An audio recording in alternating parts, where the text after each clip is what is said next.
Today, I'm very pleased to introduce to you Ishmael Khaldi, who is unique, as we all are, but he is unique particularly in being the only member, as far as I know, of the Israeli diplomatic service, that's the ambassadors based in various countries around the world, who is a Bedouin, that is to say, not Jewish. He was born and lived in a Bedouin tent until the age of 8. So this is somebody with a rather different life experience from any of us in this hall. His trip to school when he was your age was a 4-mile walk round trip to get him to and from. He tended flocks of sheep around the edges of his studies, but went on to get a bachelor's and master's degree from the University of Haifa and then from Tel Aviv. He's worked in the Israeli Ministry of Defense, the Israeli Police, and is now a political analyst and works as the counsellor for Civil Society Affairs at the Embassy of Israel in London. So a person with a fascinating life trajectory, very, very different in its beginnings from many of you, and would that you can all aspire to a position in public life as great as he has achieved, whatever starting point you begin. I want to just say an apology to you, or a thanks to you once again for putting up the indignity of sitting on the floor. But you know what? You can live in a Bedouin tent until the age of 8.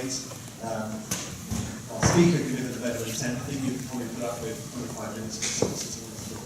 So will you now please welcome our speaker, Ishmael Khaldi.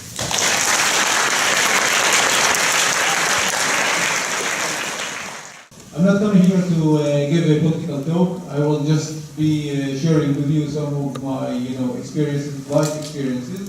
Tell you about myself, where I am coming from, where did I grow up in Israel, and then we'll leave you and go back to continue my work. I don't know how many of you have been to Israel before. How many people went to Israel before? From here. That's amazing. How many have been to a Bedouin place? Visited a Bedouin place? A real Bedouin place, not a tourist tent, just before talking.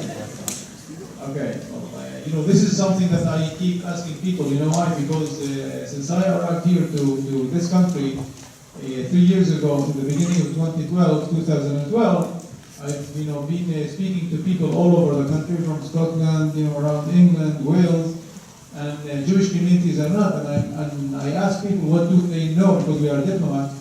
What do they know about Israel? And I feel that very, very small amount of people know enough about us, about the country. They only hear the news, they watch TV and read newspapers, and they think it's Jewish state, that's it, Jewish country, that's all. And there's a political conflict and Palestinians and so on. But they don't hear about the society, the non-Jews in Israel, and about many other good and wonderful things, of course, in Israel.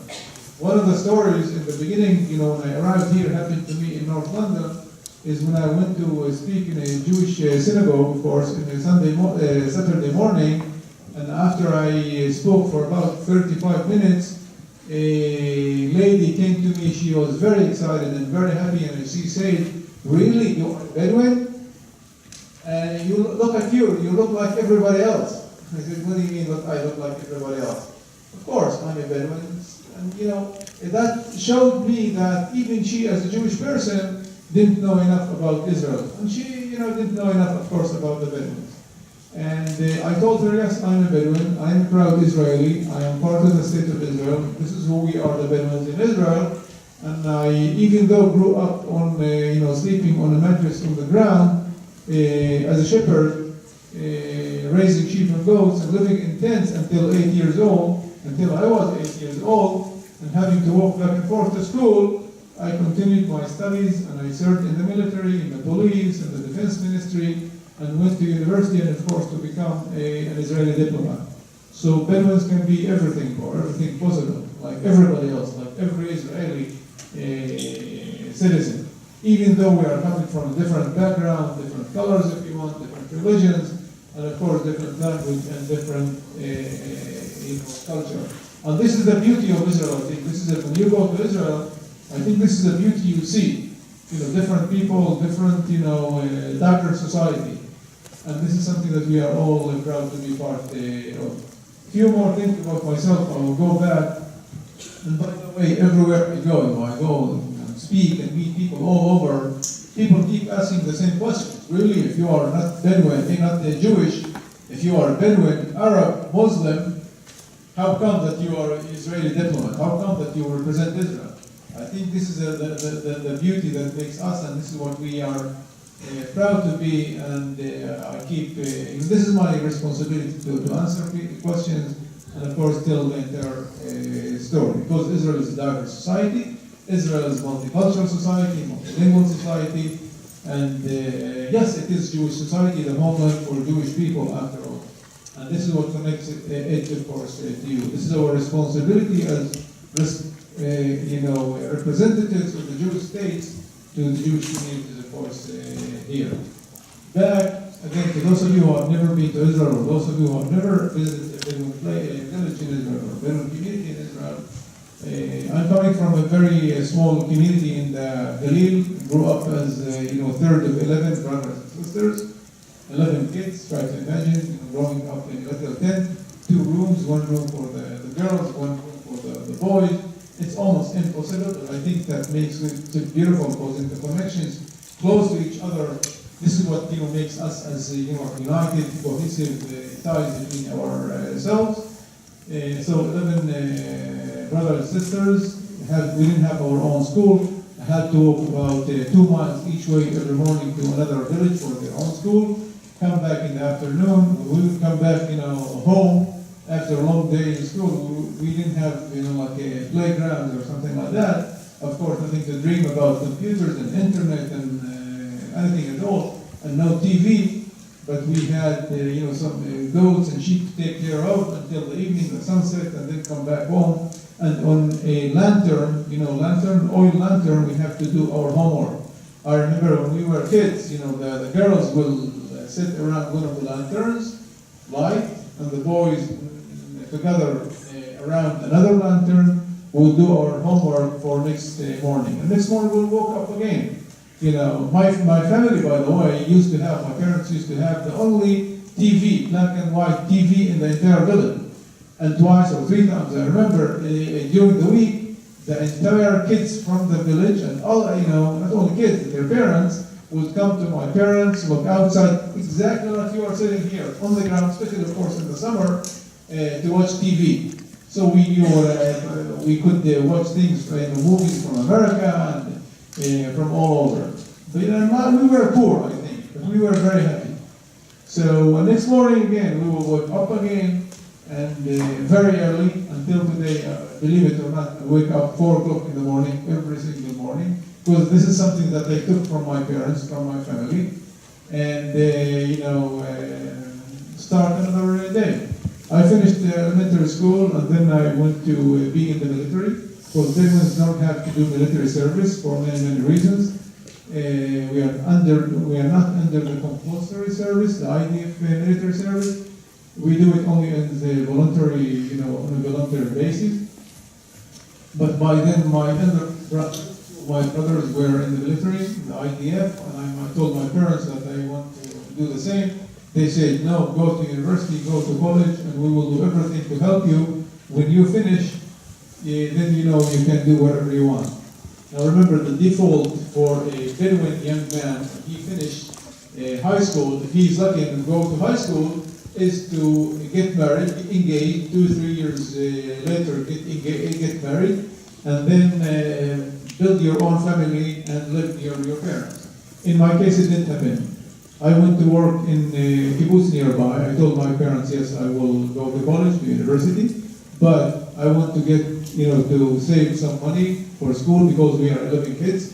I didn't want to be burdened on their shoulders. I said I want to, save some money and support myself, and only then I will go to university. That's what I did. I worked in a kibbutz nearby for about 6 months. Kibbutz, which is a Jewish little community town, little village, and I worked there for about 6 months, and then I met some let's call them kids probably my age from America, Jewish kids who came to Israel. We became very close friends, and I decided to visit America. I went there for about 3 months. I went back to Israel. That was very extreme example of leaving the village.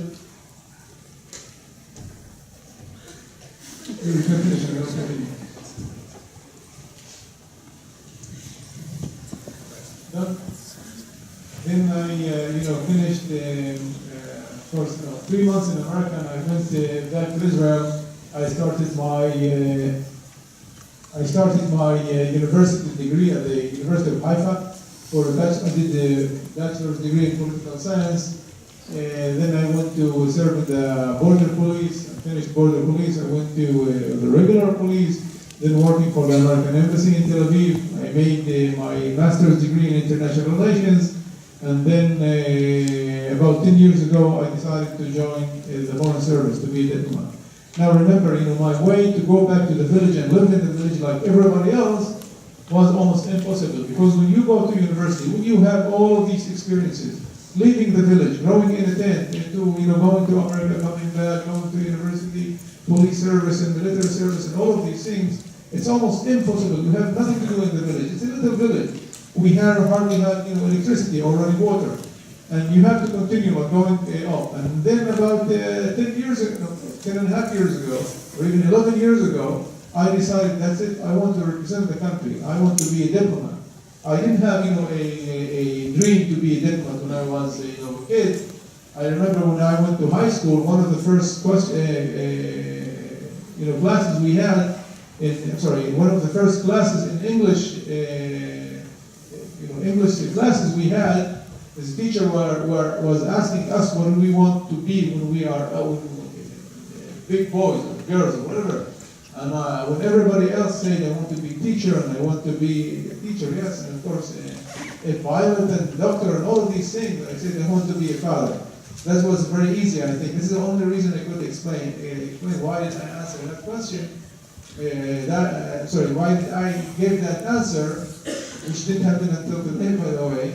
It was easy, just I said, okay, I want to be a father. And so I didn't have a dream to be a diplomat.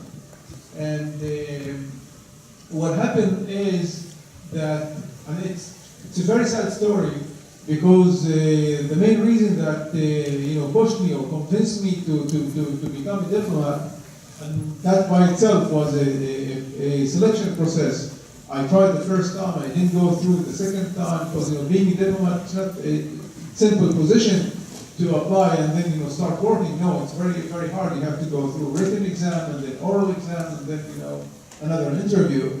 But the main reason to me that pushed me to do that was two of my very close friends, very, very close friends, Bedouins. One of them is an officer, where in their IDF and border police service were killed during their service. And I said, I will never, I want to continue their heritage. Because even though they are Bedouins like myself, and they are, not Jewish, big Zionists like myself, like many others, but they are proud Israelis. We are part of the Israeli society, and I want to continue their heritage. I don't want people all over the world, and of course not in Israel, to hear about us as Bedouins, only when someone like this is being killed. A soldier, IDF soldier, or police, border police, or police officer is being killed, and then people will hear about us. Absolutely not. And this is what I did. I joined the Foreign Service after the third time, applying and going through the whole process. I served first in San Francisco as a deputy consul. We have a small consulate there. I went back to Israel for 2.5 years, and then at the beginning of 2012, I came here to London for this position. And a few things about this position, and then I will finish because my time is running out. My position is very unique here. I came here with Ilana, worked also with me, Ilana, who have very strong connections, I think, here in this school. We're monitoring what's happening, in the civil society sector at the universities, at trade unions, local councils, and many other places, anti-Israel activities. Okay, you see demonstrations and you see many other activities, and we try to counter them. We try to give answers. People attack Israel right and left because being racist country, because and many other things. And I stand. This is my role here. My role as a diplomat, it's more responsibility to stand up and say that no, there is racism even in this country. Look at this country. You have many minorities. You have people of different colors, diverse society. The same thing with Israel. It's not a perfect country. It's not a perfect place. But still, we have people, of course, like myself and many others who are not, even though it is a Jewish state, but people like myself who are equal citizens almost like everybody else. And they can be diplomats, and they can be doctors, and they can be Knesset members, and they can be everything else. And of course, if you want to criticize, if you have any question, we are coming from a democracy, and I'm coming from a Bedouin heritage or a Bedouin tradition. If you want to talk to something, if you want to have something against someone else, you have to listen to him. Without the dialogue, you can never do anything. You can't scream on the streets that Israel is racist and Israel is apartheid and many other things, okay, without trying to speak to an Israeli, without trying to deliver a message, okay, dialogue. And this doesn't exist. This is what we try to promote, because without that, nothing can be achieved. I know that some of you come to university in a year or 2 years or so. You most probably will see those demonstrations and those initiatives against Israel on campus. And here, where we have to work with you, we are here to work for you if and when, of course, needed. Because Israel, after all, is part of the Jewish identity. 10%, 50%, or 20%, it is part of your identity. And it's very important for us, even if you will have something, you don't have to agree with us about everything, no. But when you see those demonstrations, when you see those activities, come and talk to us, speak with us. Because you are our diplomats also over there. Yesterday there was a huge emotional event commemorating Yom HaShoah, the Holocaust in Barnet. I think it's the most touching thing that connects not only yourself here with each other, but also to the State of Israel. Because the State of Israel tomorrow evening, will be commemorating Yom HaZikaron, on the Memorial Day. Israel will be celebrating 60 years of independence on Thursday.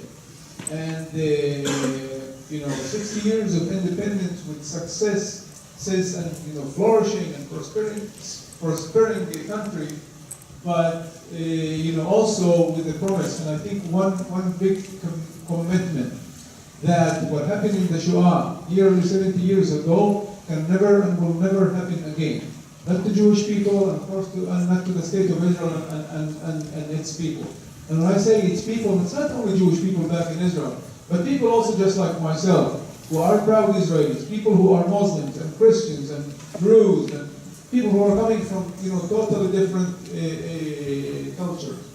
So my last words here for you, and I will finish by this, is stand up, speak up, be proud of who you are, and of course with your connection to the State of Israel. Those of you who will visit Israel, I promise you one thing. I say that Bedouins. And Bedouins are best as hospitality. It's the best known part of our culture. Open your tent for me. Give me, of course, the best food and best tea. Okay, but respect me. Okay, mutual respect, as I said before, the dialogue and so on. We are for you whenever needed, whenever, of course, needed. The embassy here is open anytime for you. We are ready to come back again and again and again, and of course speak with you. And those of you who come to Israel again, more than welcome to come and see Bedouin place. Remember that Israel is a multicultural society, diverse society, one of the most beautiful, I think, diverse societies in the entire world. Israel is strong, Israel is steady, and Israel, of course, is proud to have people like yourself who are connected to the country. I'll stop here, go back to school. Thank you very much for listening.